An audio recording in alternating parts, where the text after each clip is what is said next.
Fala, galerinha, tudo beleza? Saúde para todas e para todos nós. Como eu tinha falado no vídeo da introdução, né? Essa é a inauguração da Psicotina. Nós estamos começando aqui com a ilustre presença do professor mestre Henrique Carivaldo de Miranda Neto. E o propósito da Psicotina, conforme nós havíamos dito na introdução, ela contempla que a gente discorra sobre a psicologia desde as suas raízes, o seu surgimento, a sua conceitualização científica, até os dias de hoje. Ao longo da Psicotina vamos falar sobre muitas outras coisas, mas esse princípio vai ser dessa forma. E por isso, né, que eu trouxe o Henrique. Antes de eu pedir a sua apresentação, o senhor falar sobre o seu currículo bem vasto, vamos tomar uns 5 minutos aí só de currículo do mestre Henrique. Eu gostaria de dizer, né, que o significado da Psicotina é o seguinte: hoje, infelizmente, encontramos, né, várias perturbações psicológicas, estamos lidando com uma demanda urgente de adoecimento mental e emocional, e as pessoas muitas vezes, principalmente das minhas gerações, buscam, né, o consumo excessivo, exacerbado de substâncias que não a busca delas mesmas, né? Algo de fora externo que me supra por um prazer, um bem-estar emocional, e isso acaba que muitas vezes, como todos conhecemos, né, os danos dos vícios, etc., perpetua o ciclo de adoecimento psíquico. Então, o Psicotina, ao longo dos nossos podcasts, com os convidados, são pessoas muito honrosas. Eu tive o privilégio de ser aluno da maioria delas.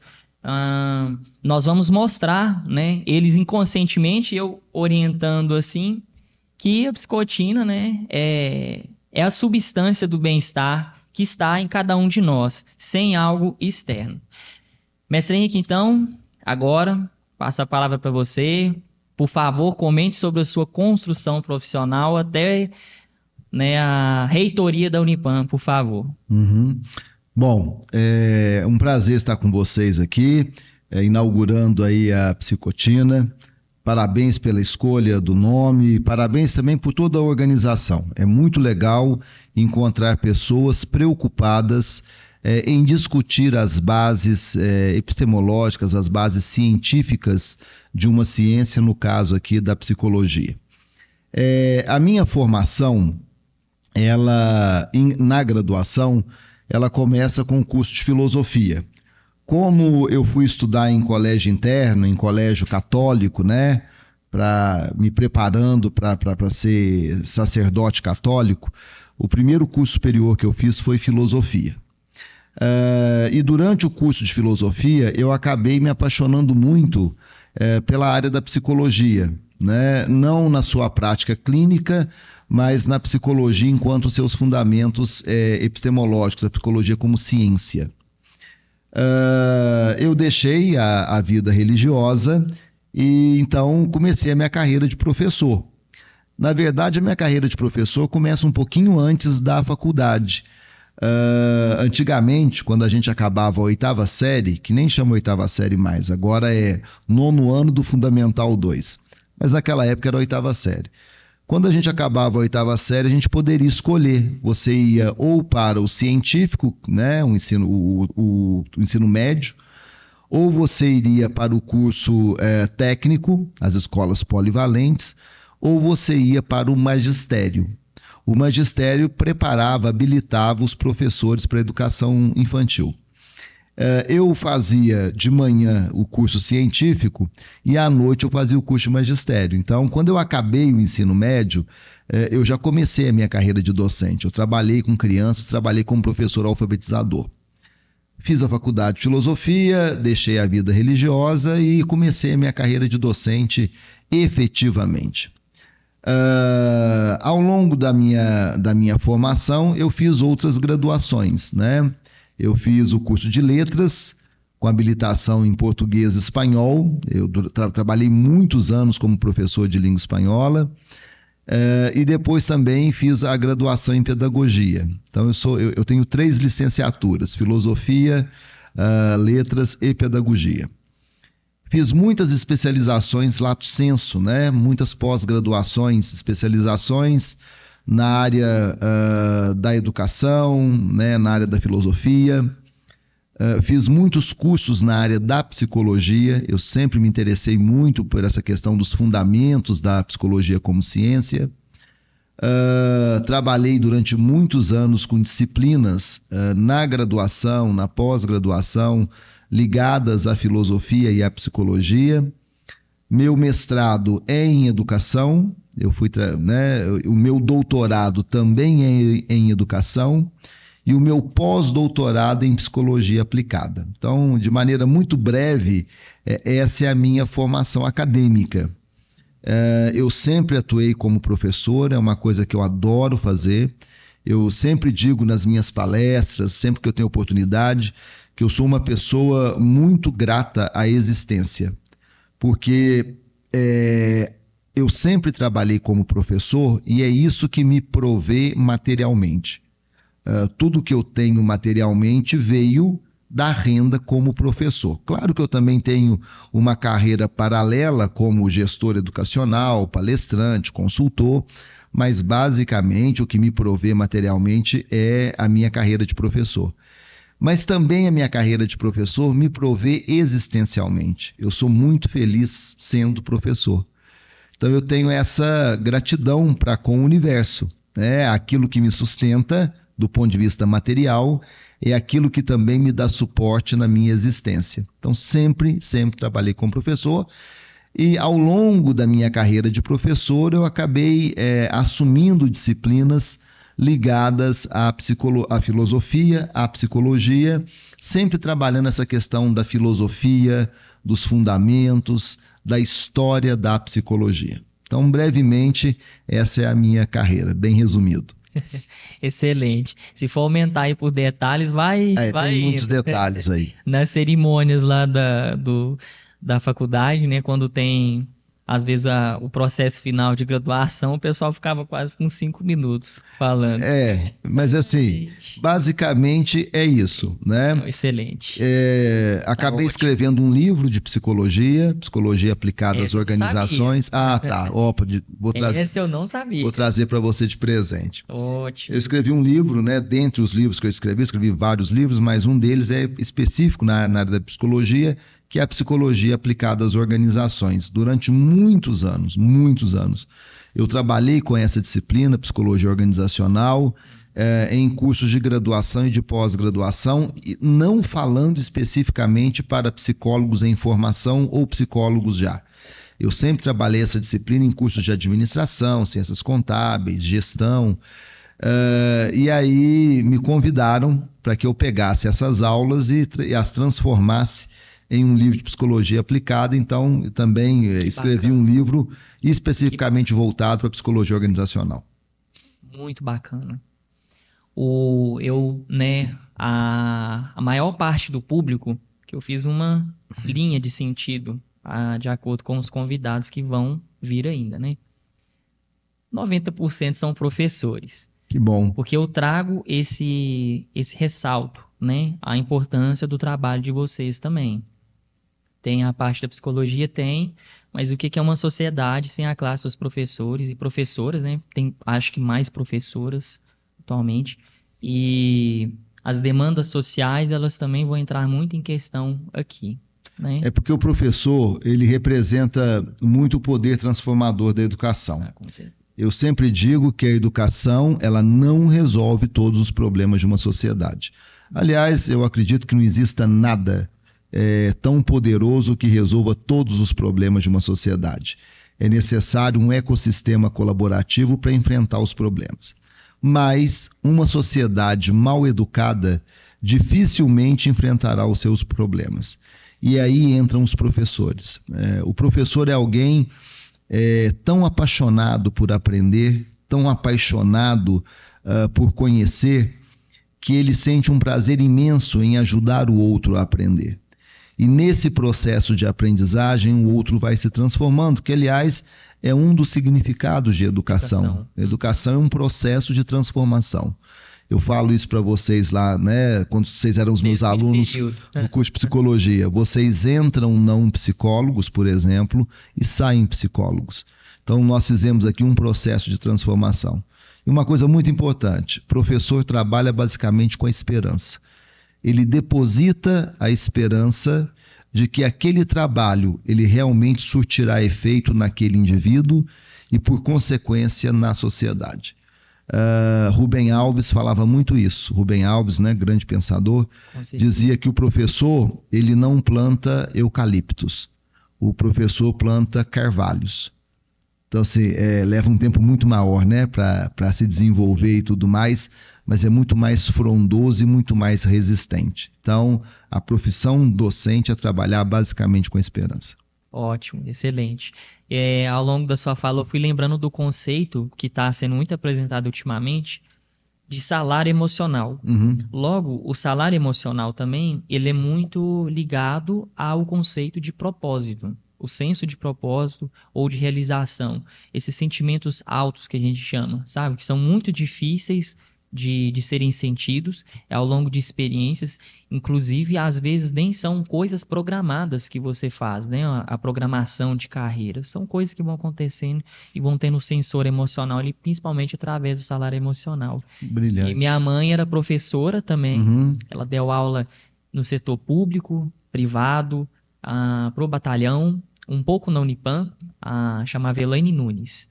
E diante de todas essas dificuldades, né, tinha as questões de saúde também, o salário emocional é uma das coisas que sustentava a existência dela enquanto professora.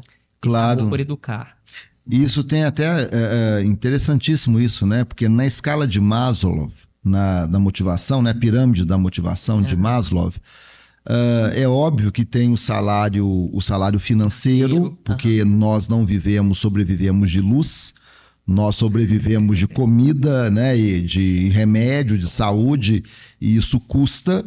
Então, existem as necessidades básicas, mas isso não é tudo, né? Existe uma coisa que está bem além, bem lá em cima, na escala de Maslow, que é a autorrealização. Então, a autorrealização é muito importante. Isso a gente descobriu há muito tempo. Você imagina só que as pessoas elas costumam muito olhar a remuneração de uma profissão. E a gente sempre intervém perguntando assim, mas você já se perguntou se você se identifica com essa profissão? Se isso vai te trazer realmente realização? Não importa, o que importa é o dinheiro. Mas e o sofrimento que advirá disso? Porque vale lembrar que todas as profissões têm os seus desafios. Agora, quando eu tenho identificação e aquilo me provê emocionalmente, eu enfrento os desafios, né? Eu transformo os desafios para serem superados. Quando aquilo não me provê na autorrealização, os desafios se tornam barreiras intransponíveis e aí vira sofrimento. Excelente. Diante disso aí que você falou, né, e já caminhando para a minha primeira pergunta, está tudo interligado. A gente falou aqui, então, né, sobre o sistema educacional, que acaba que entra no contexto de ambiente de formação do ser humano, o contexto emocional. A gente vai dar uma pinceladinha no contexto biológico, e eu deixei para falar agora a questão do suprimento material para as nossas necessidades, né, e ao menos a preservação do bem-estar. As medicações, com certeza, eu já tenho que conscientizar que são fundamentais, né, enquanto psicólogo.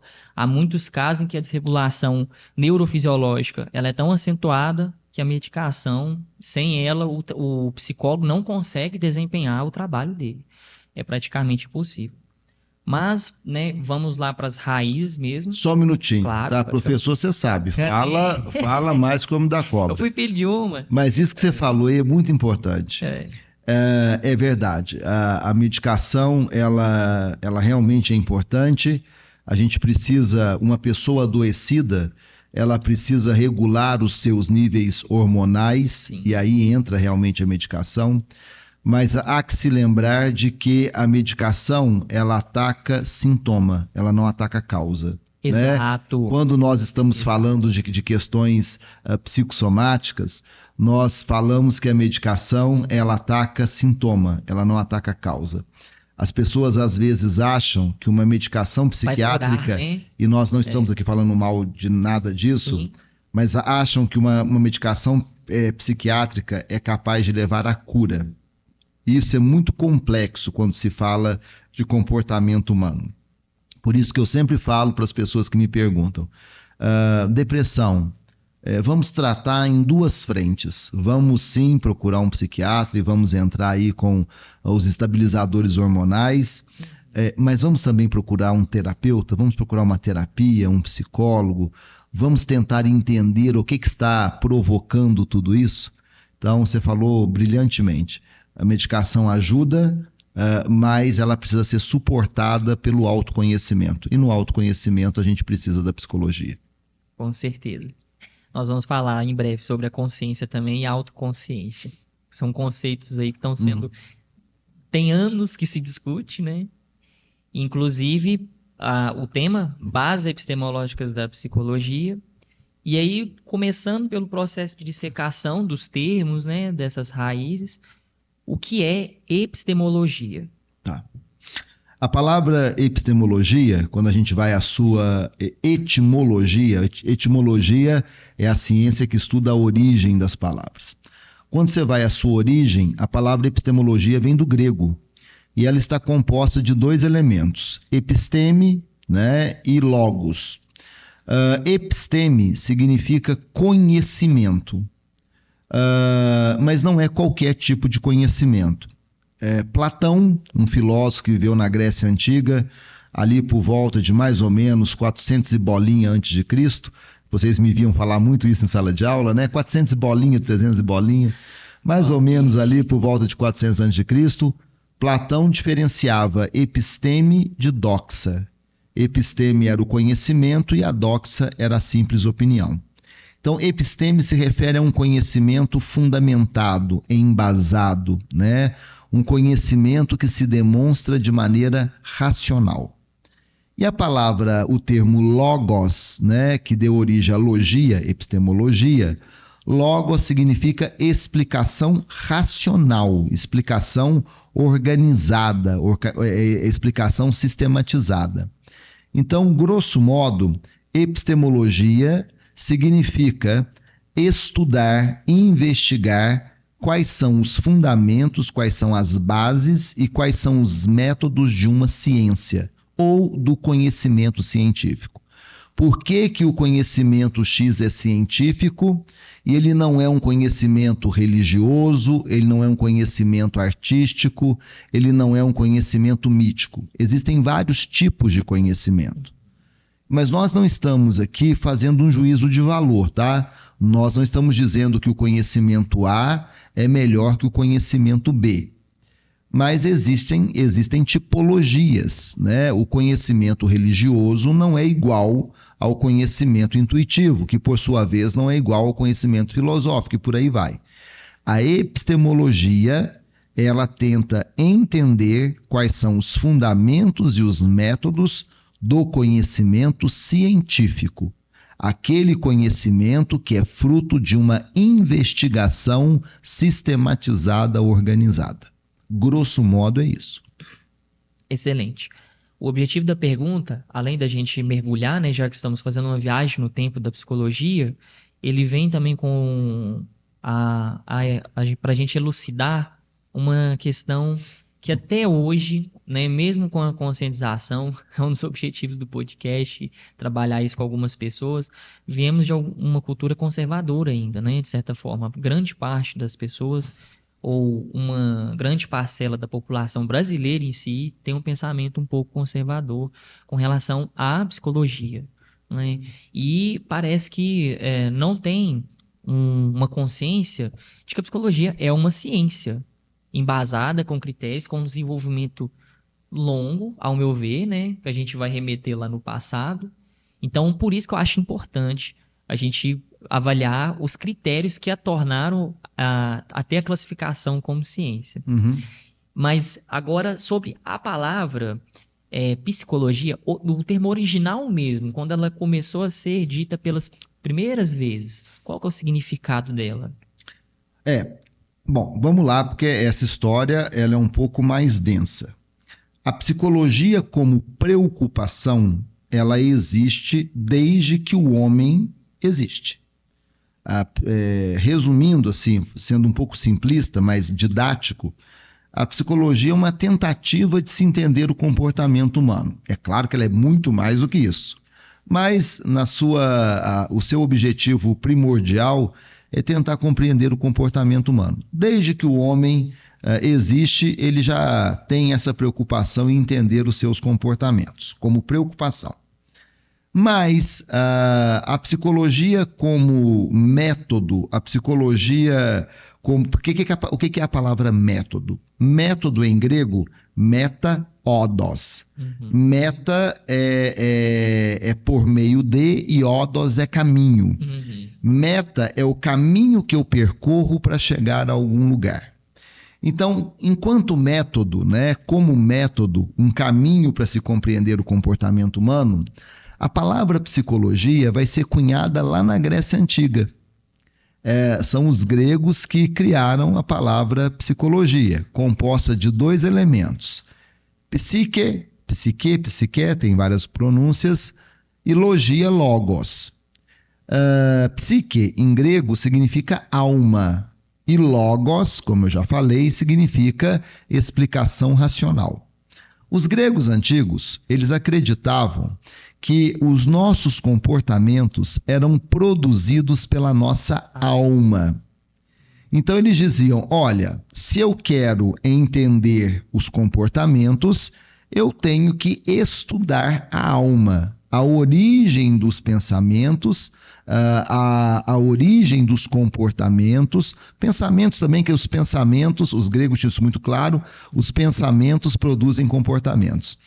Mas a origem dos comportamentos, ela está na alma. Se eu quero entender os comportamentos, eu tenho que estudar a alma.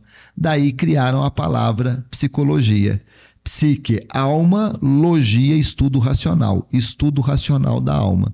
Nós já percebemos aí, lá entre os pensadores gregos, uma grande preocupação do homem em entender-se. Não é à toa que a filosofia ela vai surgir de maneira sistematizada na Grécia Antiga, embora a filosofia já existisse, né? A filosofia como preocupação ela já existisse há muito tempo, assim como a psicologia. Mas os gregos antigos, né, pelo contexto social deles e histórico, sim, eles tinham uma grande preocupação em dar explicações racionais, em dar explicações que fossem fundamentadas. E isso é muito importante porque eles começam a se preocupar. Vamos entender o comportamento humano, vamos nos entender de maneira sistematizada e organizada. Não é à toa que a filosofia acabou ficando, na Grécia Antiga, ficou conhecida como a mãe das demais ciências, que ela foi dando as bases da epistemologia. Ou seja, por que esse conhecimento é científico? Quais são os fundamentos e quais são os métodos? Quais são os caminhos para produzir um conhecimento científico? Ótimo. Muitas pessoas, eu te falando do senso comum, né, que é uma coisa que a gente vai conversar mais para frente. Ponto 1, eu não sei se o senhor já chegou a ouvir falar, mas eu, enquanto psicólogo e cidadão comum entre pessoas do meu ciclo íntimo, a gente escuta muito. A psicologia foi uma coisa inventada recentemente.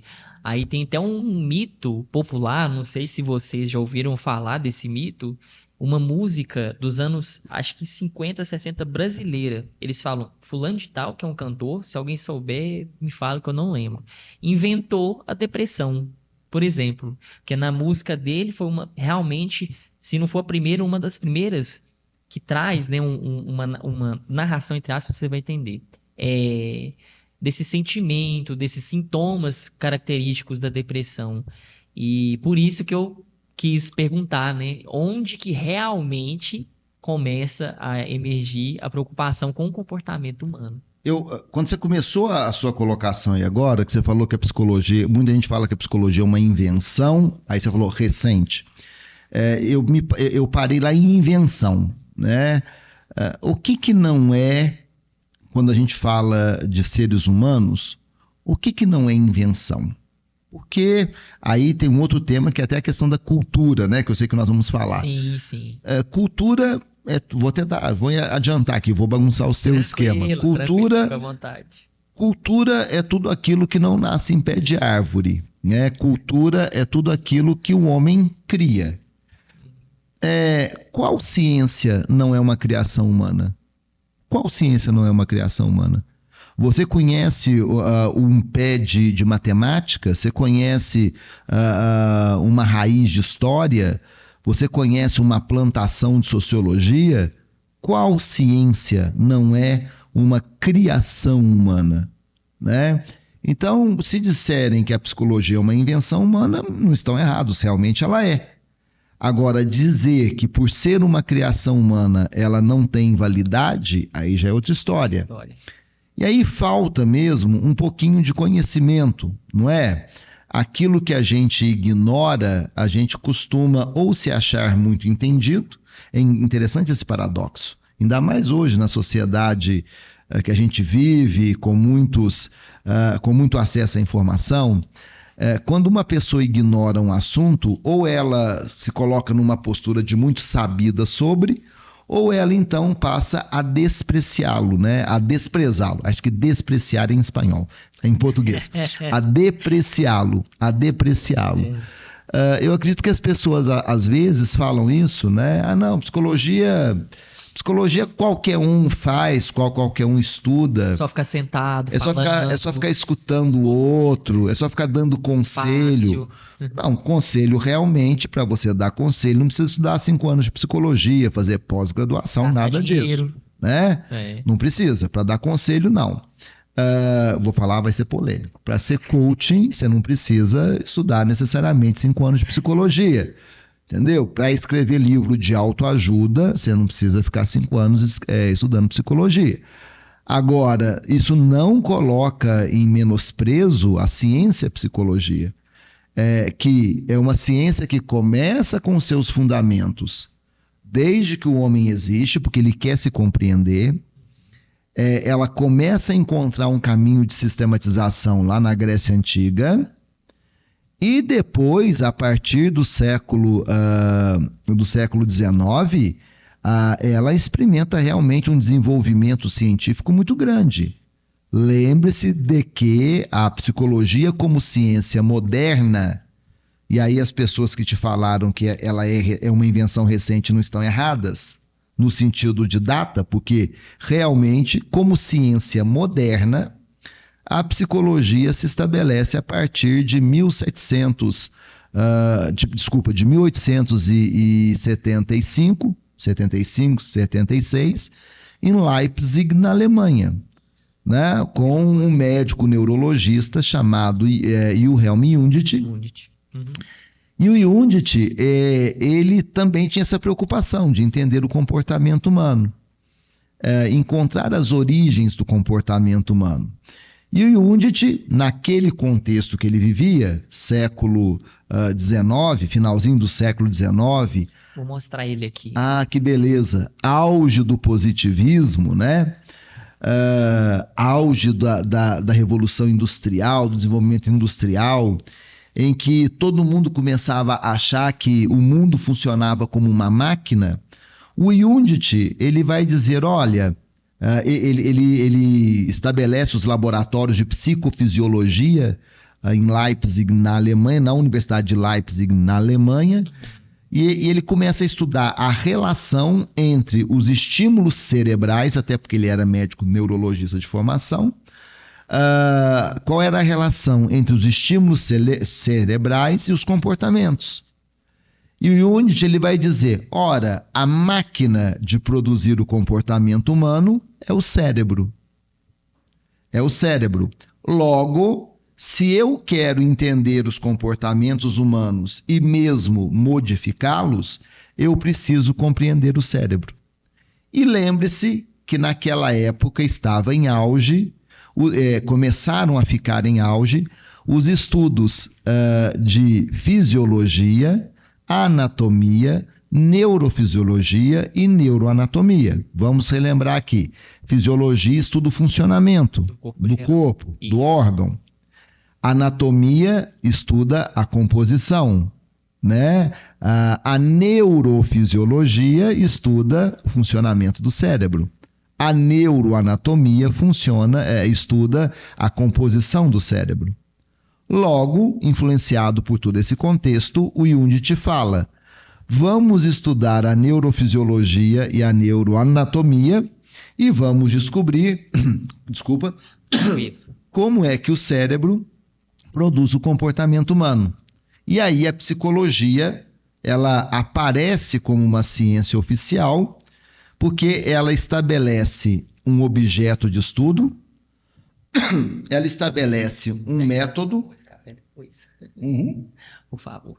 Ela estabelece um objeto de estudo, ela estabelece um método, um caminho para poder estudar esse objeto, e ela estabelece uma linguagem própria para falar sobre esse objeto, que, aliás, é o conceito de ciência moderna. A ciência a partir do positivismo.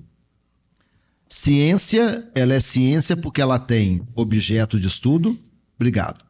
Ela tem objeto de estudo, método para poder estudar esse objeto e linguagem para falar sobre esse objeto. Aí sim, a partir do século XIX, Jung te estabelece o que nós chamamos hoje da psicologia como ciência moderna. Então, se alguém te falar que como ciência ela é recente, é uma criação recente, eles não estão errados. É uma criação, como qualquer outra ciência. É recente, porque nós temos aí o finalzinho do século XIX, mas isso não desmerece os avanços e as conquistas na área da psicologia. Ótimo. Atualizações, né? Você falando da parte da fisiologia, anatomia, neuroanatomia, neurofisiologia, o próximo bloco do podcast, a psicotina, vai ser essas áreas. Porque eu já percebi, principalmente com ele, né, com o Wundt, que foram como portas essa parte física que influencia o comportamento humano. Física que eu falo nível biológico mesmo. A gente vai discutir aqui de forma introdutória, mas vai ser o próximo bloco, os próximos convidados. Mas você viu o que aconteceu depois, né? O quê? Você viu. Aí é só para jogar lenha na fogueira. O Jung vem, né? E depois todas as escolas que são herdeiras desse posicionamento, ele procura as bases biológicas do comportamento. Mas depois também você vai se deparar com outros, como por exemplo Sigmund Freud, que vai dizer, bom, não é bem assim. Não é só... Nós não estamos falando só de bases fisiológicas, neurofisiológicas. Nós estamos falando também de outros... de outras influências, né? De outros níveis. E aí ele vem, por exemplo, com a ideia, com o conceito do inconsciente, né? E aí você sabe que a coisa fica bem emocionante, polêmica, porque a primeira coisa que se perguntava para Freud era: mostre-nos em qual região anatômica do cérebro se encontra o inconsciente. Prove-nos qual é o mecanismo fisiológico de funcionamento do inconsciente. Né? E aí essa história continua em debate até os dias atuais. Com certeza.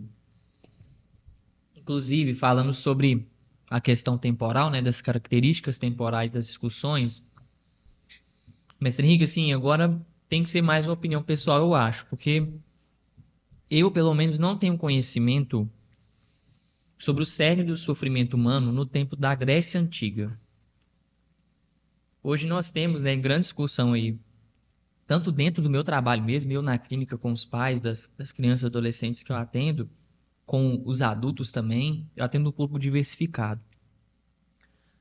Vício com eletrônicos, as dificuldades socioemocionais que estão ficando mais alarmantes, né? As questões sociais do país e do planeta, que não sei se por causa do acesso à informação, a gente, né, tem consciência acerca do que tem de negativo e perigoso ao redor. São várias diversidades que são apontadas. Se eu for ficar falando aqui, né, leva muito tempo. Nós temos até um aumento, assim, alarmante do público autista. Na APAE, eu posso falar porque eu estou lá, eu não trabalho há muito tempo, né? Eu tenho 1 ano e meio de carreira praticamente de profissão lá. Mas eles falam que antigamente o público apaiano tinham muitas pessoas com deficiência física, principalmente intelectual, né? Todos tinham intelectual, lógico, Down. Agora, hoje, quase que 80% do público porta autismo. O que você acha que era a pauta de sofrimento humano da época da Grécia Antiga? Sua colocação ela é muito boa. O povo grego é muito discutido até hoje. O grego antigo está nos filmes, está nas obras, tem o épico. Porque a Grécia Antiga, ela é que nós somos herdeiros hoje, a nossa maneira, a nossa cultura, as nossas culturas, né, que são várias. As nossas culturas, a maneira como nós concebemos a ciência, o método científico, nós somos herdeiros da Grécia Antiga, nós ocidentais. Porque existiu também filosofia na Antiguidade no Oriente. Né? A Universidade de Bagdá, a casa chamava Casa da Sabedoria, que era a universidade em Bagdá, no Egito.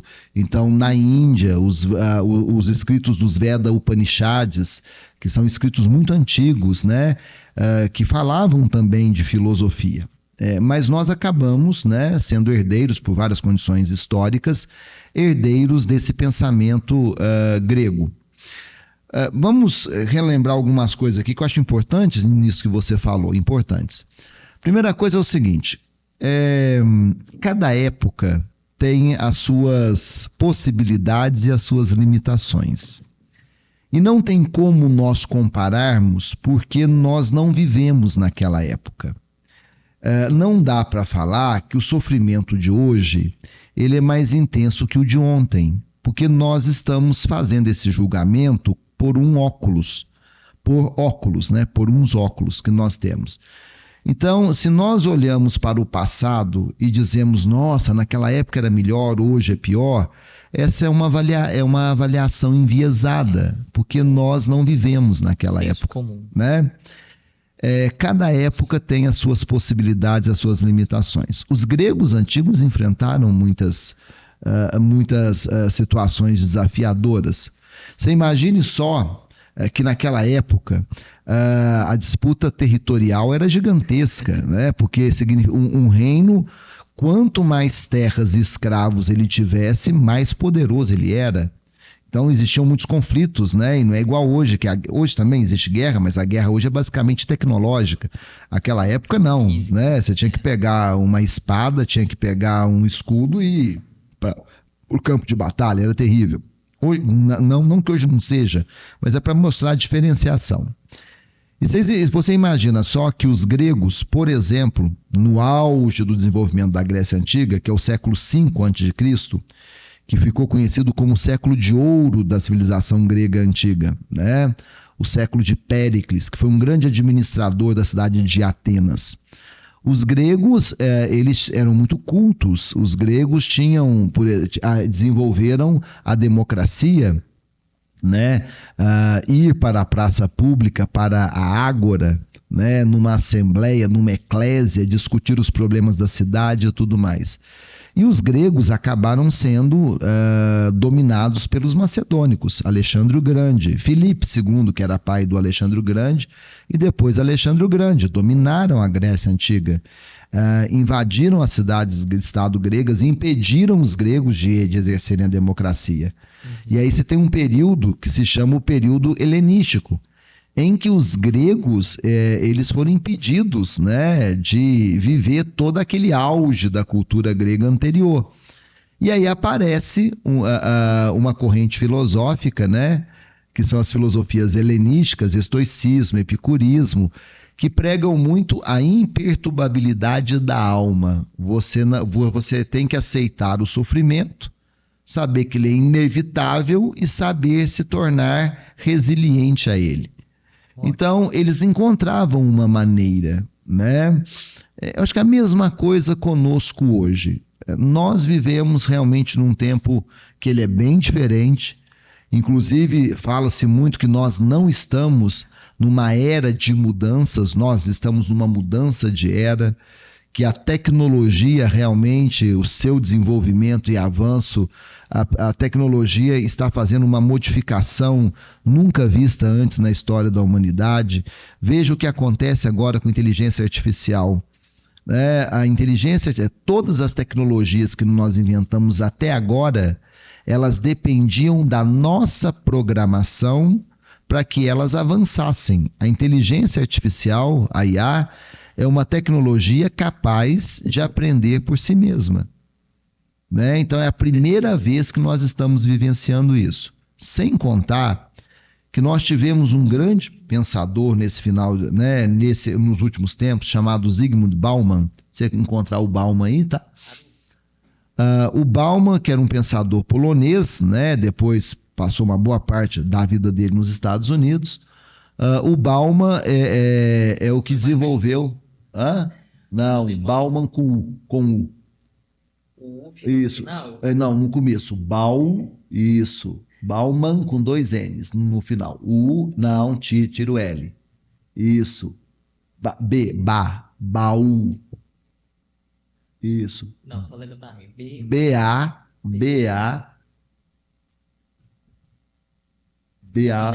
Não, tira isso. B-A-U. Bauman. M-A-N. Olha lá, Bauman. Tá vendo? Zygmunt Bauman, tá aí, ó. Sim. Já falecido, se eu não me equivoco, ele faleceu em 2017. O Bauman falava da sociedade líquida, dos tempos líquidos, uma sociedade que muda numa velocidade inimaginável. E é claro que isso se torna desafiador, isso potencializa o sentimento de ansiedade. Parece que a gente nada e não chega lá. Você compra o último iPhone, mas na verdade você comprou o penúltimo, porque o último já está no forno. Você compra o último modelo de carro, mas você comprou o penúltimo, porque já tem outro sendo projetado ou já está exposto no salão do automóvel. E por aí vai. Então acho que esse tempo ele acaba trazendo para nós assim alguns desafios. Em relação ao autismo, eu gostei muito de você ter citado, porque eu não sei, aí eu vou causar polêmica também, vou colocar duas variáveis aqui. À vontade. Eu não sei até que ponto apareceu mais, ou passou-se a identificar. Ou passou-se a identificar, porque existem textos lá na Grécia Antiga, vários textos que descrevem algumas personalidades e a gente olha e lê e fala assim, mas espera aí, parece autismo, parece que esse cara tinha TDAH, né? Eu gostaria de falar de um depois. A gente começa a falar assim, engraçado, olha aqui que interessante isso. E eu participei há pouco tempo agora, pouco tempo mesmo, ano passado, eu estive num congresso em Ribeirão Preto. Brilhante o congresso, promovido pela Faculdade de Medicina, da USP, lá em Ribeirão Preto. Eles trouxeram especialistas em pessoas que estudam autismo e fizeram um link de autismo e educação. E eu me lembro de ter assistido a palestra, a exposição de um médico brilhante, que agora eu não me lembro o nome aqui, e ele falou o seguinte, olha... Eu vou rapidamente fazer um exercício com vocês aqui. Ele usou, você sabe que não existe um protocolo fechado, você não tem realmente um protocolo para dizer um diagnóstico fechado, dizer isso aqui é autismo. Você identifica espectros, né? Espectros e tudo mais. E de acordo com o que ele falou lá, a sala inteira seria classificada como portadora de autismo. Então, assim, eu não sei até que ponto, agora eu estou falando da minha visão, é claro que eu não sou especialista nessa área e nem tenho intenção de sê-lo, eu não sei até que ponto essa sociedade ela potencializou o surgimento de sintomas ou até que ponto nós vivemos num mundo hoje em que o nosso conhecimento, as nossas tecnologias e as nossas vivências nos permitem identificar mais e melhor. Antigamente, depressão não tinha esse nome. Quando se dizem, o cantor inventou a depressão, não. Ela sempre existiu. Os estados de tristeza, Profunda. os distúrbios distímicos, que são os estados leves, que podem caminhar para a tristeza profunda, eles sempre existiram. Mas nós talvez não tivéssemos a capacidade que temos hoje de identificar como depressão. Então eu não sei se hoje as pessoas estão mais depressivas ou se nós conseguimos encontrar melhores caminhos de diagnóstico. É só uma questão para ficar para reflexão. Não, ótimo. No período da escravidão, né, que trouxeram-se muitos escravos negros aqui para o Brasil, tinha o banzo. Né? Isso, o A banzo. tristeza profunda do choque cultural, e choque cultural caramba, né? Porque eles vinham para um contexto de sofrimento, retirada dos entes queridos e trabalho em excesso, torturas, né? Então tinha um banzo. Muito bem lembrado. Tinha um banzo. Inclusive em sociedades indígenas mais antigas, antropólogos identificaram mortes por melancolia. Olha só. A pessoa ia definhando, Para de comer, beber. definhando. Ora, isso nós vemos hoje em quadros profundos de depressão. Então eu não sei até que ponto mesmo a sociedade está provocando mais, ou se nós estamos conseguindo identificar mais, ou se os dois. Sim. Né? Eu acho que também pode acontecer. Sim. Nós estamos diante das duas situações. Eu tenho muito essa veia de abrir leque de possibilidades. O que acontece muito, principalmente com o psicólogo recém-formado, é que a gente tende a se apegar muito a uma ideia, né? E a psicologia, ela não é assim, ela tem que se flexibilizar para... É como um ditado chinês, ele fala, né? O bambu que se curva para o vento, ele consegue se adaptar melhor do que o tronco firme. E aí a gente vai falar de cultura, tem a questão da subjetividade dos pesquisadores que fazem os instrumentos para a gente avaliar, identificar o que é depressão, qual que é o grau de sintoma, o que é o autismo, quais são as características do autismo. Aí, só fazendo colagem agora com uma figura icônica da Grécia Antiga, que eu gosto muito, não... Assim, eu não sei se eu posso falar que eu sou fã, né? Porque não sobraram muitos materiais sobre esse homem, Diógenes de Sinope. Inclusive, eu, falando com o Fabrício, ia ser a frase de efeito do podcast, depois eu não me senti muito confortável e retirei. Quando o Platão resume em uma reunião, né, segundo uma aula lá que eu vi de um professor, que o ser humano é um bípede sem penas.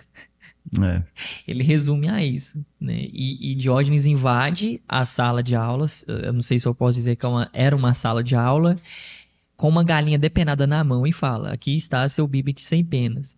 Mas a minha admiração com ele não são esses traços comportamentais bem exóticos que ele tinha, né? Era pela forma dele a filosofia dele em si, que ele pegou, né? Aquela coisa simplista. Ele critica muito os excessos materiais, né, da época, porque na Grécia, olha para você ver, hoje a gente tem muito isso, né, a cultura consumista. Na época ele já criticava isso. O retorno do contato do homem com a natureza, tem até uma fala, esse professor, eu lembro dele contando, que Diógenes ele tinha, acho que um bastão, o barril, e uma tigela de tomar água. A tigela de tomar água, ele a usou até ele ver uma criança bebendo água com as mãos. Aí ele desfez da tigela.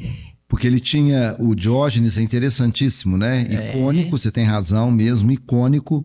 E o Diógenes, ele dizia que o seu pensamento tinha que ser livre. Sim. E tudo aquilo que aprisiona o seu pensamento, você deveria abrir mão. Tanto é que ele vivia nu, né? E morava num barril. Aí a gente lembra aí alguma coisa mais contemporânea, né? O Chaves. Inspirado. Ele morava num barril. E tem uma cena muito interessante, já que você tocou nisso, gostaria de te lembrar.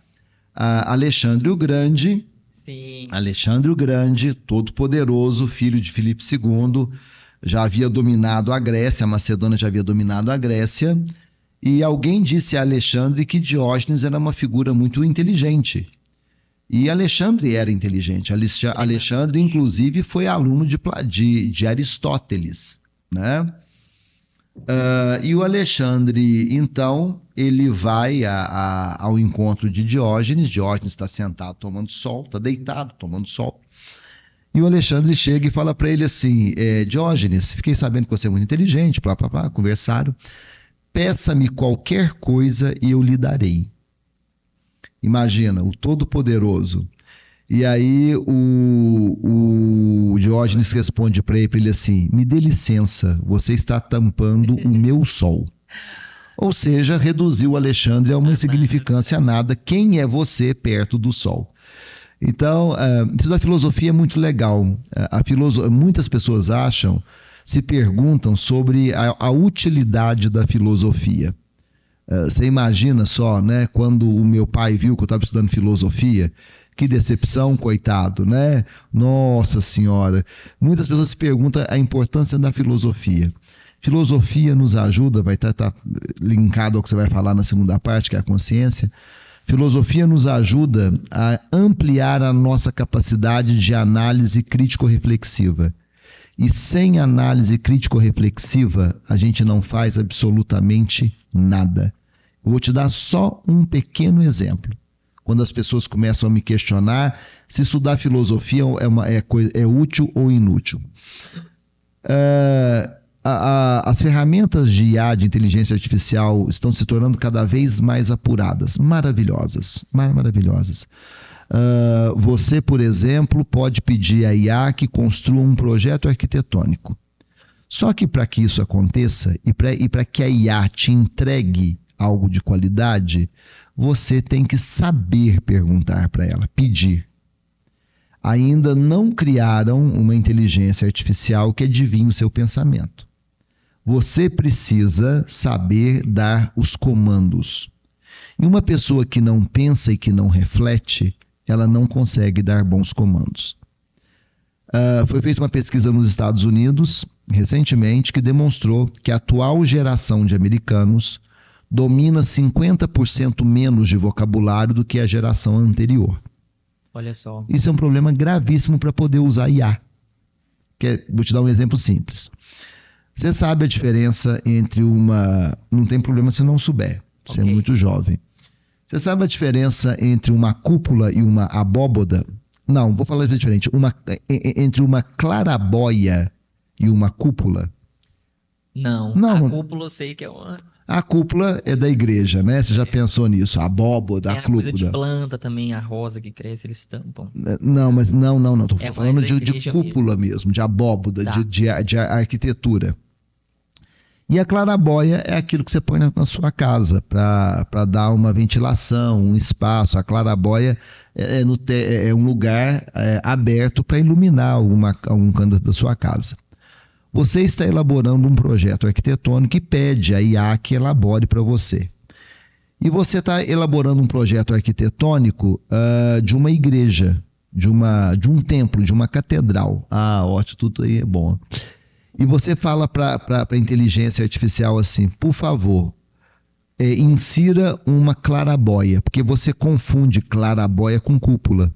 Ora, uma clarabóia num templo, numa catedral, você fez um pedido equivocado.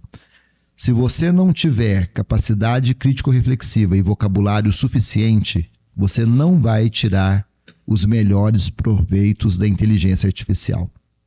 Então, quando me perguntam se filosofia é útil, eu respondo porque eu desenvolvi habilidades e competências que me permitem estudar e continuar avançando. E isso eu agradeço a filosofia.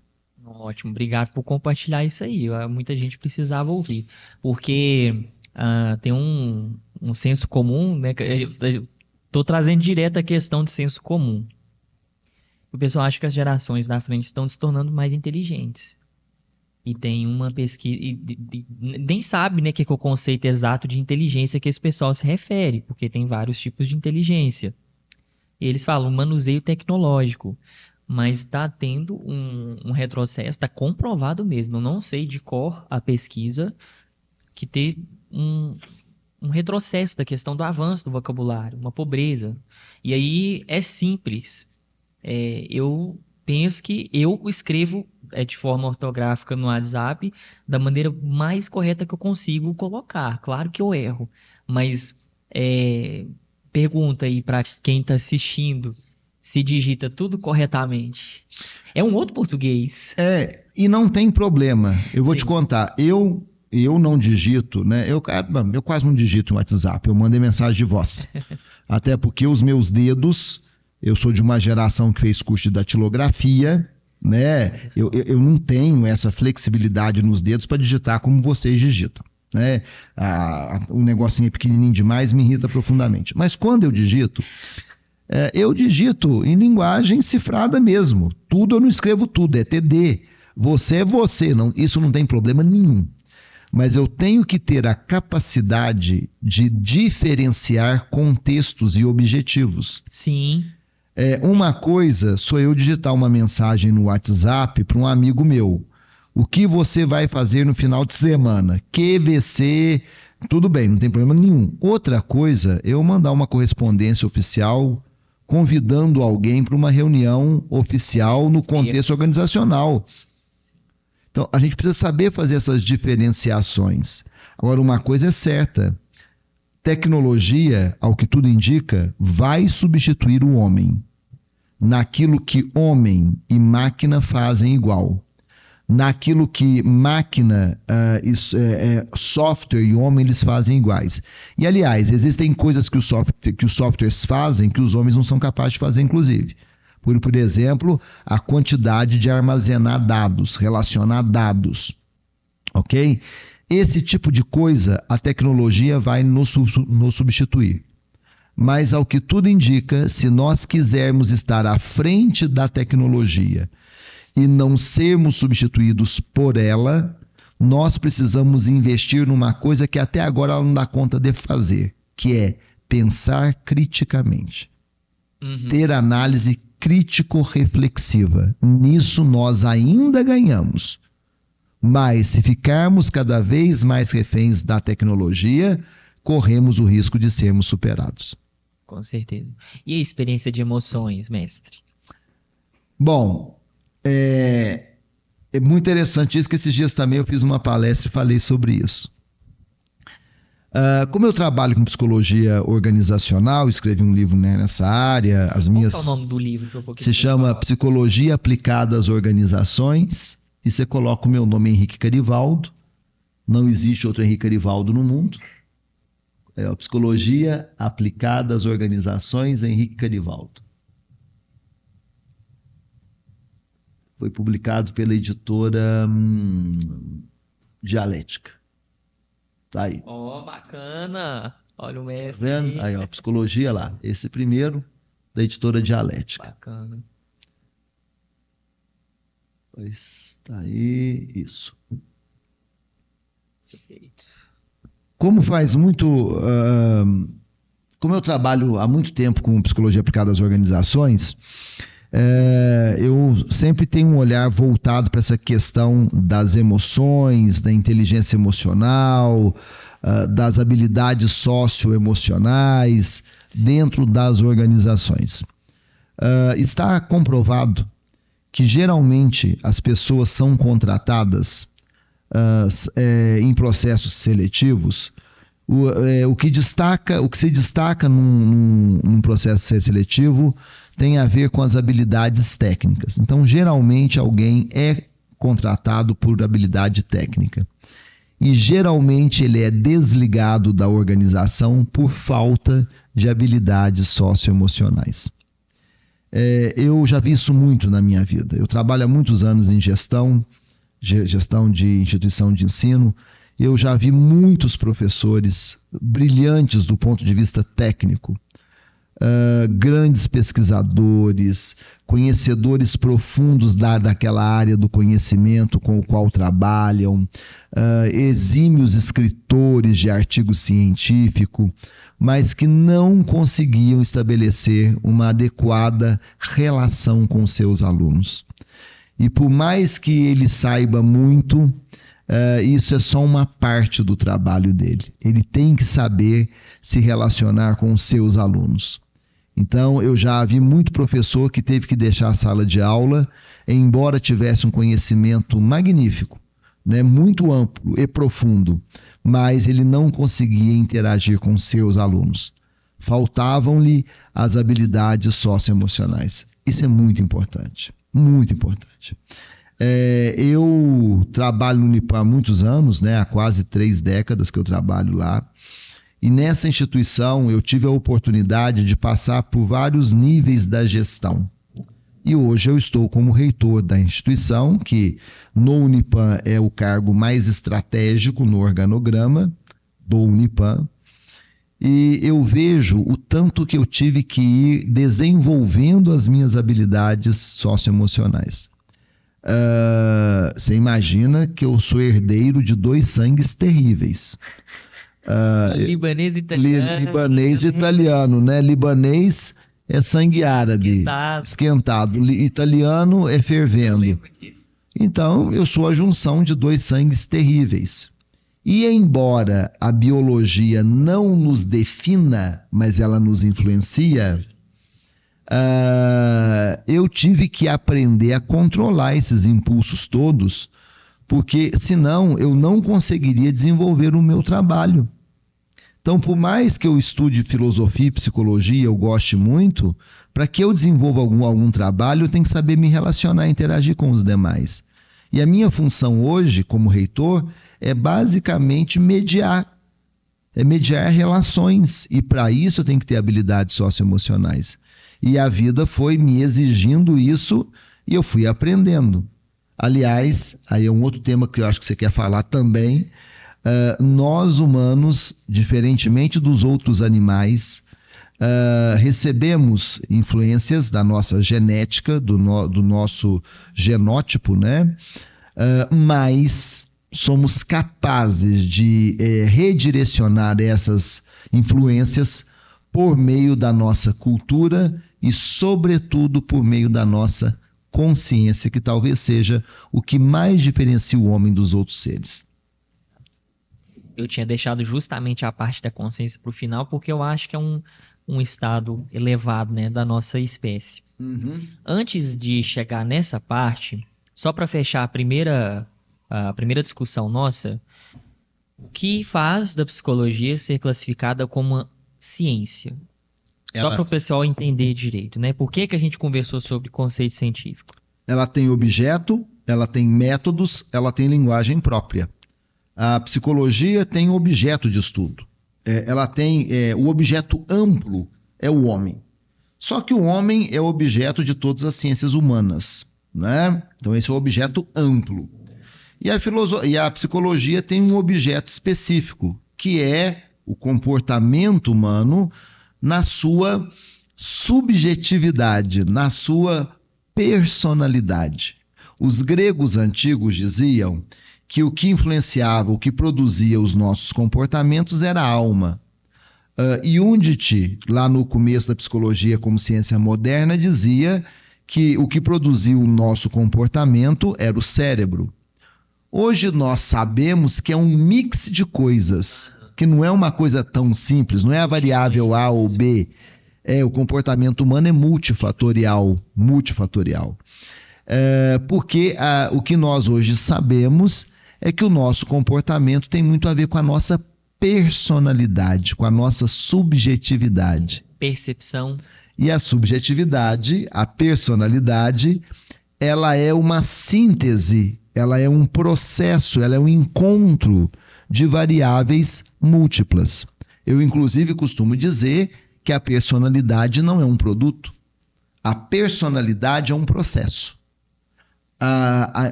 Ao longo da sua existência, essa personalidade ela vai se processando com todas as vivências que você vai tendo, com todas as suas conquistas, perdas, alegrias, tristezas, frustrações, desejos, repressões, não repressões.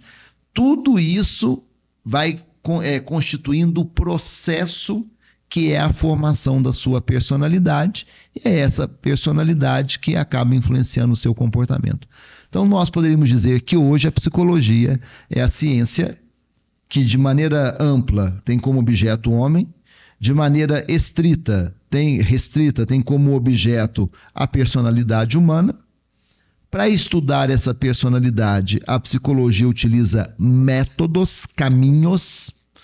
A psicologia cognitivo-comportamental tem os seus métodos e caminhos. A psicanálise tem os seus métodos e caminhos. A fenomenologia tem os seus métodos e caminhos e por aí vai. E a psicologia tem uma linguagem, dependendo dos métodos que ela utiliza, para poder falar sobre esse objeto amplo que é o homem, na sua subjetividade, na sua personalidade. Então, a psicologia é uma ciência porque ela tem objeto, método e linguagem sistematizados. Ela parte de investigações. Excelente, mestre. Muito obrigado. Por que eu trouxe essa questão? De novo, o conceito de senso comum, eu não sei se você já ouviu falar, mas de vez em quando a gente escuta. Viu como eu posso ser psicólogo? Após uma pessoa ter dado um conselho para uma outra pessoa querida, né? E às vezes esse conselho, sim, despertou algo positivo nessa outra pessoa, foi um estímulo bom, construtivo. De novo, tem aquela frase que alguns falam, psicólogo é tão fácil ficar sentado dando conselho o dia inteiro, e aí essas falas, elas são muito ramificações do senso comum. E quando você traz esse conceito agora para nós aqui, conscientizando, eu quero mostrar para o pessoal o porquê que a psicologia é uma ciência e não é uma coisa... Não é senso comum. Isso. Porque o senso comum... 5 anos sentado na cadeira fazendo o quê, né? Na faculdade. Senso comum, ele é um conhecimento assistemático. Sim. Você não tem que investigar, você não tem que utilizar método. O senso comum é um conhecimento que não precisa ser justificado. O senso comum é um conhecimento superficial. Pau que nasce torto nunca se endireita. Filho de peixe, peixinho é.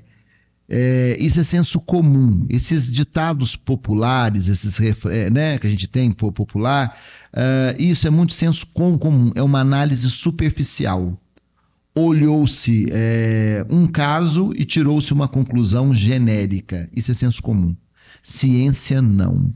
A ciência, ela trabalha com uma investigação radical, rigorosa e de conjunto. Radical, ela vai à origem, à raiz.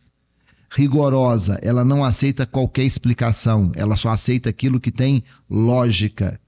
E de conjunto, ela analisa o problema de maneira ampla, ela não analisa só um aspecto do problema. Então, o conhecimento científico é um conhecimento sistematizado, metódico. Entendeu?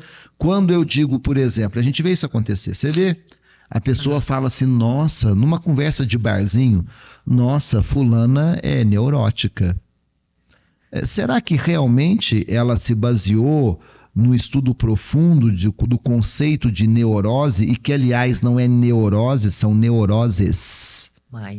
Né? Será que ela utilizou algum protocolo para diagnosticar que tipo de neurose a menina tem para falar que ela é neurótica? Não, ela fez uma análise superficial.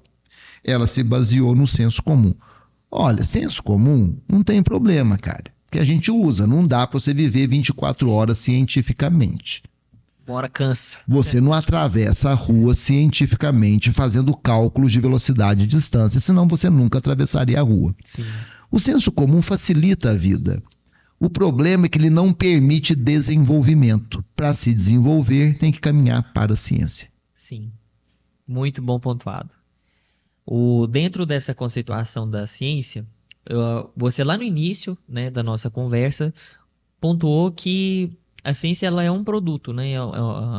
Quando eu falei que é uma invenção, né? Psicologia é uma invenção e você trouxe. Ela não existe pé de psicologia. E aí tem a cultura como plano de fundo de tudo que a gente está falando. Eu acho que as pessoas inconscientemente, quando a gente fala a palavra cultura, sabe mais ou menos o que é. Mas o conceito mesmo ali, o significado, o que é cultura? Cultura é toda produção humana, é tudo aquilo que não lhe é fornecido pelo meio, não lhe é fornecido em estado in natura, tá?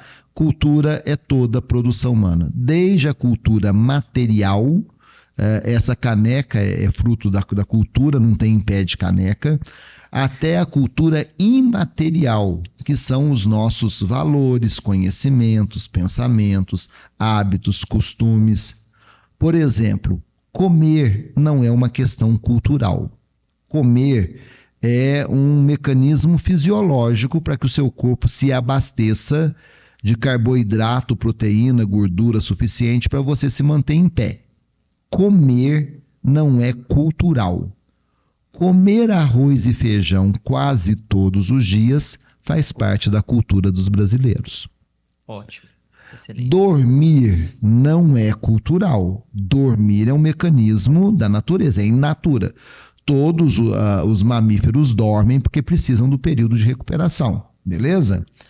Dormir em camas king size, com lençóis fios de seda, com o ar-condicionado ligado, escutando música e com uma luzinha azul para a cromoterapia, aí é cultura. É uma criação, uma invenção humana. Cultura é tudo aquilo que nós inventamos. Excelente. Quando eu trago a questão da cultura, também agora ramificando para a questão da influência do comportamento. Você acabou que pontuou muito bem a questão das necessidades naturais do ser humano, né, dentro do campo do comportamento, e as que são influenciadas pelo contexto ambiental. E aí tem um dilema que eu vivo, sabe, entrando em confronto na prática. Os professores haviam muito bem avisado, né, que nós lidaríamos com esse problema. E aí, já casando com aquela frase que você trouxe, filho de peixinho, peixinho é. Tem muito disso hoje em dia. Acho que eu nem preciso citar exemplos, acho que o pessoal entende que se um pai ou uma mãe foi de um jeito, né, no sentido de personalidade, história ao longo da vida, muitas pessoas acabam falando, isso é de família, ele vai ser assim, não vai mudar, né? Tem esse registro de percepção. E aí agora a questão, né, apesar de ter tido muito estudo sobre isso, na sua experiência enquanto profissional, o que influencia mais o comportamento humano? Ambiente ou genética? Vamos lá. Muito boa a sua questão. Se você partir do pressuposto que a genética, ela nos determina, a palavra é determina, acabou. Então, vamos parar de estudar filosofia, psicologia, não tem sentido nenhum. Vamos encontrar a base biológica, o mecanismo fisiológico, vamos criar a substância que regule ou vamos extirpar a parte que emite o comportamento e acabou. Não é assim. Não é assim. É óbvio que a biologia, ela nos influencia. Eu sou muito influenciado, eu sou muito parecido, por exemplo, fisicamente com o meu pai. Eu sou muito parecido nos trejeitos com a minha mãe, que faleceu. Minha mãe, assim, o jeito de falar, eu sou muito parecido com a minha mãe nesse sentido. É óbvio que eu trouxe muitas coisas da minha família, muitas influências. Influências não quer dizer que isso vai me determinar para o resto da minha vida. O ser humano, aí que está o papel da consciência. A consciência é tomar conhecimento de, ter ciência de. O conceito de homem é Homo sapiens sapiens. E eu não gaguejei não, embora eu seja gago. Homo sapiens sapiens. É o ser que sabe que sabe. É o ser que tem consciência de. E se eu tenho consciência de, eu tenho mecanismos para poder alterar o processo e seguir adiante. Então eu não posso partir dessa visão determinista. Por isso que eu, por exemplo, fico muito bravo, no bom sentido, você foi meu aluno, sabe disso, quando eu vejo psicólogo, estudante de psicologia, psicólogo, vem conversar comigo e falar de horóscopo. Você é de que signo? Isso muito bem, porque quando você nasceu, o alinhamento dos astros determinaram a sua personalidade, seu jeito de ser, pensar e agir. Porra, então para que vamos estudar psicologia? Queima tudo. Não tem sentido. Vai fazer terapia para quê? Não tem sentido, já está tudo determinado.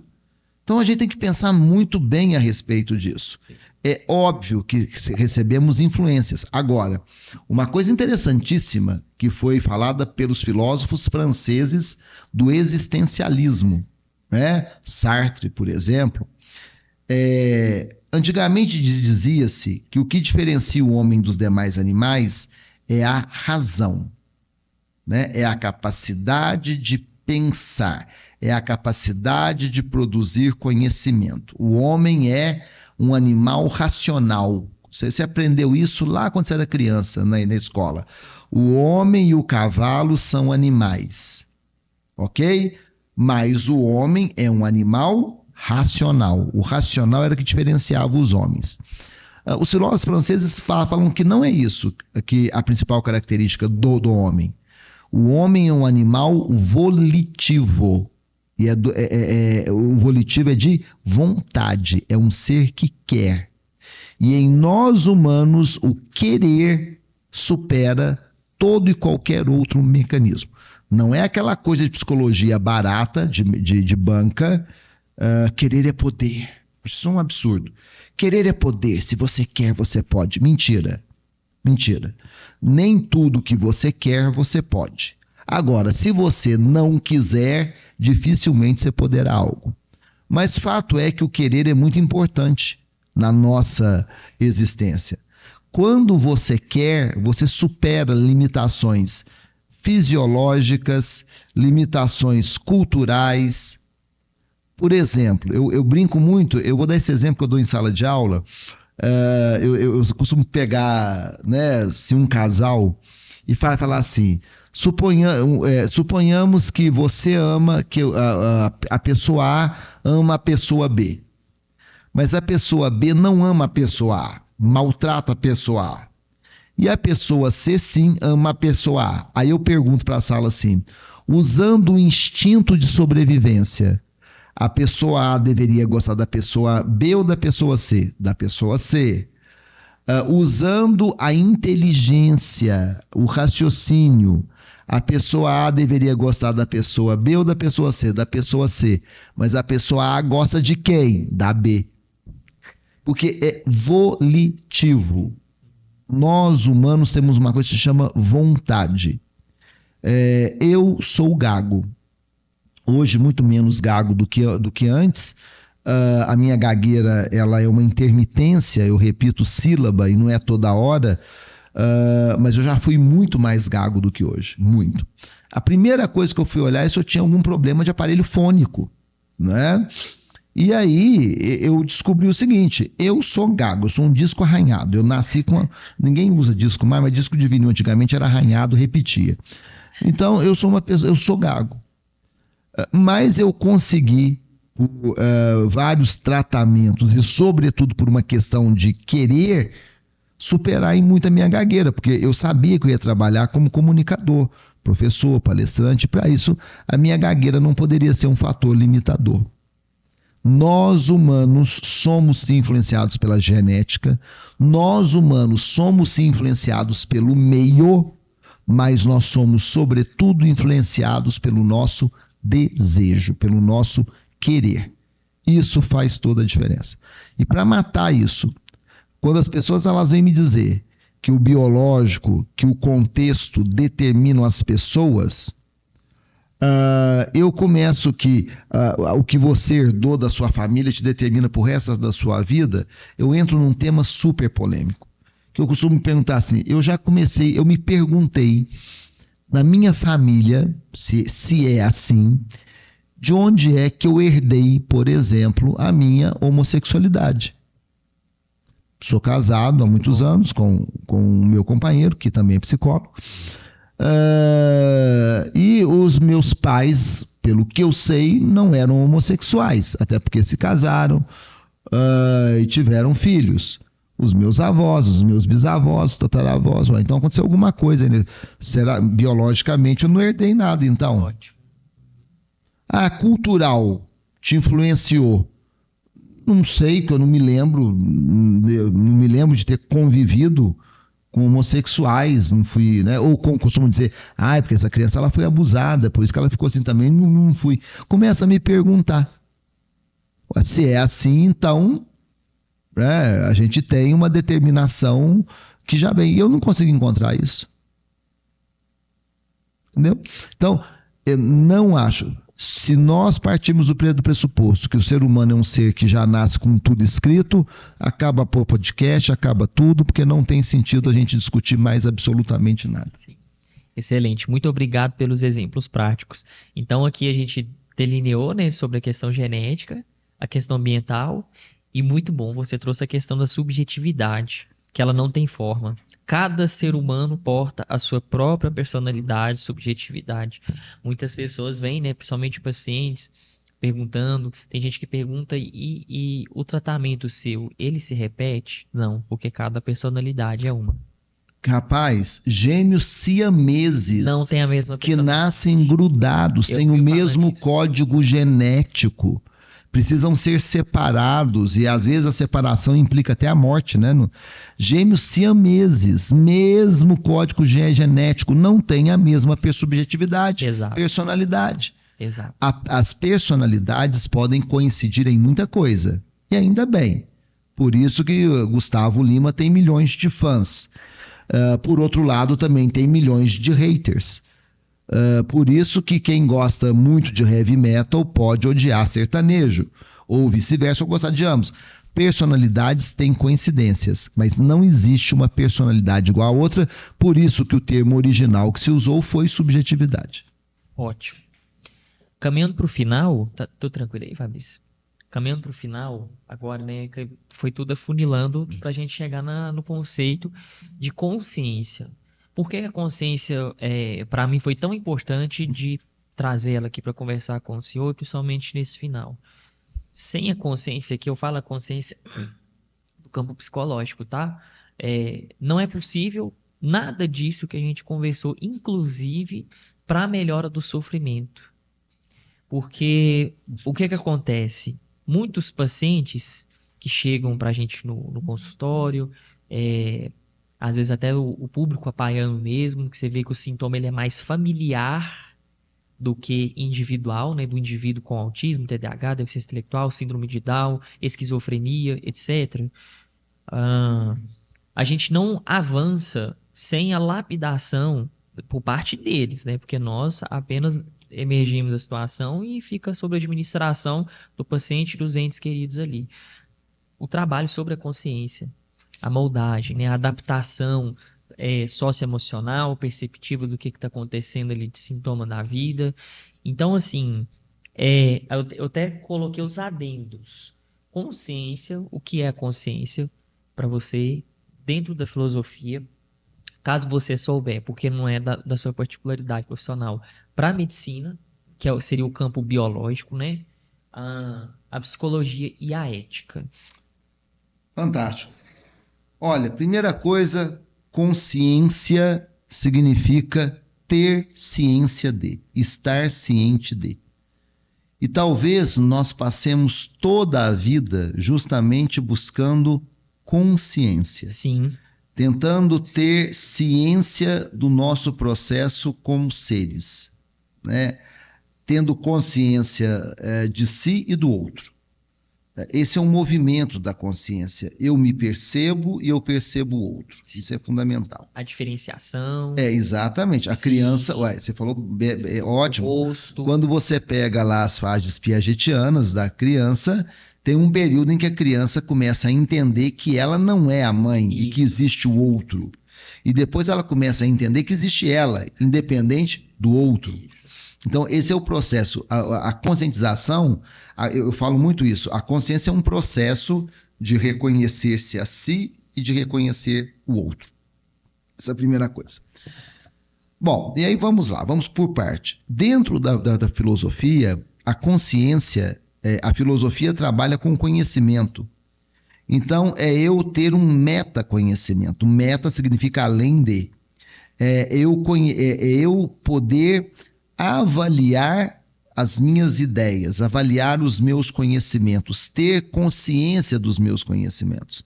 Não é à toa que o Sócrates desenvolve a ironia maêutica para ajudar o indivíduo a ter consciência das suas ideias. O questionamento socrático. Exatamente. É uma técnica da TCC, inclusive. Exato. E também de psicanálise e de outras, Olha só. né?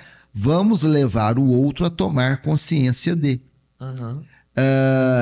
Se você vai para a psicologia, a consciência, você acabou de falar, tem a ver a consciência de quem eu sou, o que me afeta e como que me afeta. Porque a partir do momento que eu começo a entender o que me afeta e como me afeta, eu começo a encontrar maneiras para lidar com tudo isso. O que não é uma coisa muito fácil, até se você, por exemplo, for para o campo da psicanálise, o seu inconsciente, ele vai tentar o tempo todo driblar essa situação para não deixar você ter consciência de. Dentro da medicina, eu até avaliei por outro lado, quando você falou de consciência, é a consciência daquilo que afeta a minha saúde, para que eu possa manejar isso de tal forma que eu alcance um estado de bem-estar na saúde. Exato. Na psicologia, eu alcance um bem-estar psicológico. E na ética, isso é fundamental, rapaz. Sim. Porque o que é a ética? A ética é o bem comum. Ética não é moral. Sim. Moral é o que eu acho certo, o que você acha certo, o que a cultura acha certo, o que a cultura B acha certo. Isso é moral. Ética universal. Agora, a ética é aquilo que é o certo que contribui para o bem de todos. Ora, sem uma consciência de mim e do outro, como é que eu posso atuar de maneira ética? Sem reconhecer que existe um outro e ele é tão outro quanto eu sou eu, como eu posso falar de ética? Quando você, por exemplo, bebe, pega o volante de um carro, você está ignorando o outro, você está se eximindo da consciência de que o outro existe. Só existe a você. Só você que existe. Então, você sai descontroladamente num carro, podendo matar alguém, porque você não reconhece que esse alguém exista. Quando você, por exemplo, joga, sei lá, um lixo na rua, né? Você está desfazendo do lixo. Você abre a janela do seu carro e joga o lixo fora na rua para que o seu carro não fique sujo. Mas você está desconsiderando que você vai sujar um lugar onde existe o outro, mas você não está nem aí para esse outro. Então, na ética, a consciência significa reconhecer-se como indivíduo, mas reconhecer o outro como um indivíduo que tem tantos direitos quanto você tem. Isso é fundamental para a existência.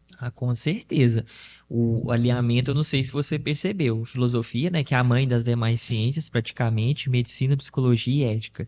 Eu deixei a ética justamente no final, porque ela, se não tem consciência, eu acho que não tem ética.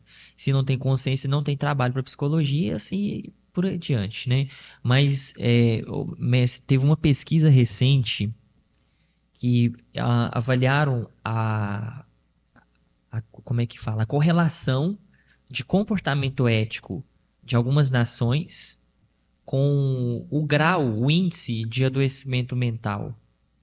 E foi concluído que é baixo. O comportamento ético, ele é uma das influências positivas para a saúde mental. Claro. Justamente porque, consequentemente, com o comportamento ético, nós temos uma saúde social maior, mais possível. Que nos conduz a um estado de bem-estar maior. Claro. A questão política, ela também é influenciada. Sim. Nós vemos que, por exemplo, o país com... Eu sou apaixonado pela Suíça. Eu, infelizmente, não tive condições de ir.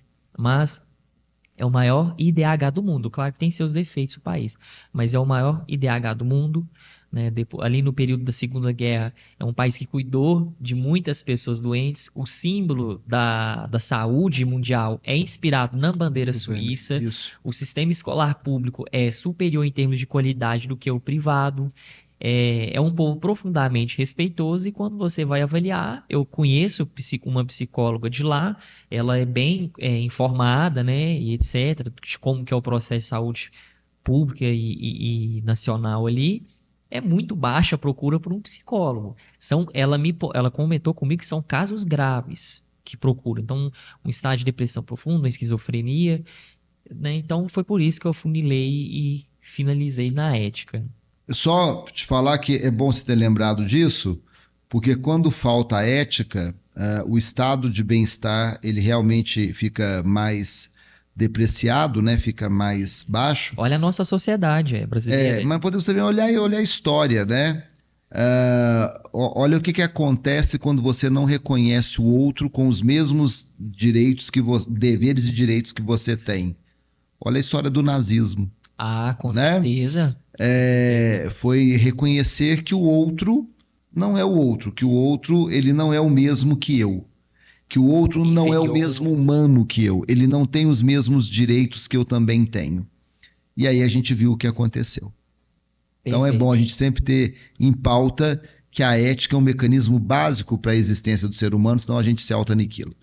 E aí eu ressaltei a questão dessa base da psicologia, porque eu estou sentindo pessoalmente, Matheus, que a sociedade está perdendo a consciência acerca desses conceitos, desses princípios humanos, né, que formam a sociedade. Olha, e aí você falou há pouco tempo sobre a sociedade grega antiga, que eram pessoas, né, a nível intelectual muito renomada até hoje, né? Então fica aí.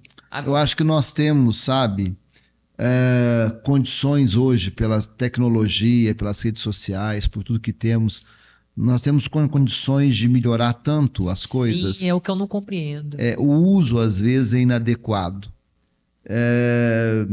Não sei, eu adoro, eu uso muito rede social, uso muito WhatsApp, acho que o WhatsApp revolucionou a nossa comunicação. Com certeza. Mas eu acho que a gente precisa pensar, ter consciência do uso disso. Eu fico me perguntando até que ponto toda essa felicidade estampada no Instagram, toda essa felicidade materialismo estampada no TikTok, até que ponto isso realmente tem lastro, até que ponto isso realmente existe e até que ponto isso realmente é só aparência. Porque a aparência ela é muito fugaz. Chega uma hora em que ela cai, e se é só aparência que você tem, se não existe essência e conteúdo, o adoecimento, o mal-estar, ele virá, com certeza. Sim. O senhor já assistiu Matrix? Já. Gosta? Gosto. Eu gosto, sobretudo, porque eles fizeram uma continuação, né? Sim. E eu assisti o primeiro, você imagina, no cinema. Sim, no cinema. O primeiro no cinema. O primeiro é o máximo. E, aliás, um dia que você quiser, vamos discutir Matrix, porque é um filme que tem falas para você discutir do começo ao fim. Ao fim, exatamente. Eu deixei ele assim no final porque eu acho que, de forma assim incrível, o filme trabalha tudo isso. Né, pra gente tem uma cena que o cara fala assim: como é que eu não vi isso? Aí ele responde assim: porque você estava adormecido. Exato. O Morfeu dormiu, né? Talvez nós estejamos vivendo uma sociedade em que as pessoas estão muito adormecidas. Exato, a falta da consciência. E talvez seja necessário parar para pensar e analisar um pouco melhor. A essência da consciência. Agora, só para fechar, né, a última pergunta, para mim pessoalmente, acho que é muito valiosa. O senhor, como grande representante da educação batense, da região, o que você acha que teria como influência a implementação de um ensino que ele envolva o desenvolvimento socioemocional, da consciência emocional? Tem até um professor que ele é mais da área física, mas ele mergulhou demais na parte do trabalho mental, que é o professor Valdemar Guimarães. Eu não sei se você já ouviu falar dele. Treinou, não vem ao caso, mas grandes fisiculturistas aí de uma época, do Brasil também, faz yoga, e aí ele traz muito também a questão da autoconsciência, né? Mas enfim, aqui, o foco mesmo é o trabalho sobre as nossas habilidades socioemocionais, regulação emocional, inclusive desde o ensino infantil. Por quê que eu pontuo, né, dou a ênfase no ensino infantil? O cérebro infantil, juvenil, a plasticidade, ela é muito fértil, muito fértil. Inclusive, a gente pode observar, eu consigo fazer essa correlação, eu pessoalmente. Freud ele fala muito de traumas infantis que perpetuam ao longo da vida adulta. E aí, mergulhando aquele paciente, né, com a catarse, indo, se descobre uma raiz na infância. Na TCC, não estou falando que é igual, mas eu estou assimilando os conteúdos. A gente fala dos processos, dos esquemas mentais, que tem muito a ver com a forma com que o indivíduo, a criança, adolescente, se relacionou com a família ao longo ali da construção. E aí tem até um padrão, eu lembro do professor Eduardo Antônio Moreira, né, falando que ali no 8º ano de vida tem uma cristalização muito potente da personalidade, a estrutura de personalidade do indivíduo. O que o senhor pontuou aí? Sobre o que poderia ser, né? Eu, como filósofo, você sabe, como originalmente vindo da filosofia, eu acredito que nós soframos influências, mas não determinações. Sim. Tá? Então, sim. Ao longo de toda a vida, a gente vai construindo a nossa personalidade. Sim. Agora, com certeza, quanto mais cedo a gente começa com processos educacionais, mais nós aumentamos a probabilidade de transformações, né? Isso. Porque, como você mesmo falou, até do ponto de vista neuroanatômico, existe maior plasticidade dos neurônios, embora nós mantenhamos a plasticidade ao longo da nossa vida, isso. mas em níveis diferentes. Eu tenho visto muitas pessoas falarem da importância de, desde cedo, começar com educação financeira com as crianças, para que elas se tornem adolescentes e adultos que saibam manejar as finanças. Nós nos preocupamos muito com os conteúdos, né? Alfabetizando, letrando a criança, para que ela chegue na vida adulta sabendo lidar com os conteúdos científicos. E por que não trabalhar com os conteúdos da formação socioemocional? E que eu vejo que existem iniciativas, tá? Já existem modelos pedagógicos, né, de redes escolares que trabalham já desde a infância o desenvolvimento de habilidades socioemocionais. Para que essa criança se desenvolva, chegue a uma adolescência já dominando, já transitando por habilidades socioemocionais e chegue à vida adulta com um nível adequado que lhe permita funcionalidade nos seus relacionamentos. Então a gente já vê isso acontecendo e é fundamental. Eu falei aqui, eu quero repetir, que existia, que lá na filosofia oriental, nos budistas, eles diziam que aos nossos comportamentos correspondem os pensamentos. Se eu quero alterar um comportamento, eu tenho que primeiro alterar a ideia referente a esse comportamento. Que, na verdade, é o trabalho que a psicologia faz. Isso. Ora, se eu quero uma juventude, se eu quero um adulto que realmente tem um comportamento diferente, que não tem um comportamento alienado. Alienado significa ele é um marionete, ele é um robô, ele simplesmente replica, ele não é capaz de pensar sobre. Se eu quero que ele seja assim, que ele seja um ser crítico reflexivo, eu preciso dar as ferramentas para que ele modifique e pense sobre as suas ideias. E se a gente começa isso num processo desde a infância, é muito bom.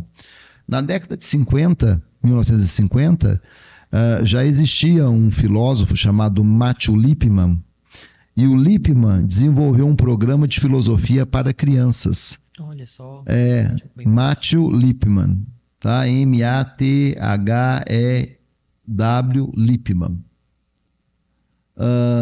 Isso, Lipman, eu não me lembro mais se é com 2 P's. Coloca Matthew Lipman, exato. Tá aqui, ó, Matthew Lipman. Ah lá, Filosofia para Crianças. Você tá vendo? É ele aí, ó. Nos anos 1950... Que bacana. Isso, ele desenvolveu... Olha lá, aquele livro lá é basilar. Ele desenvolveu um programa de filosofia para crianças.